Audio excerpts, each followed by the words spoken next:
is Aditi Shukla, and today is our first visit. We've been treating a lot of shooters for a very long time, and we've been helping them at various level. The shooters who's been coming to us are from infant who are like 5-6 year old till the mature who are representing the country. Aditi, you tell us about your issues, who recommended you to us, and what is your experience after the session? So I had an issue with my back. I had some sciatic pain and my trapezium and IT1 was tight.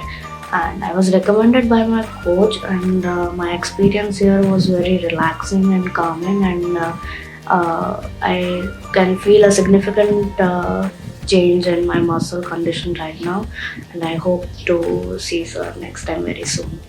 Thank you. Thank you.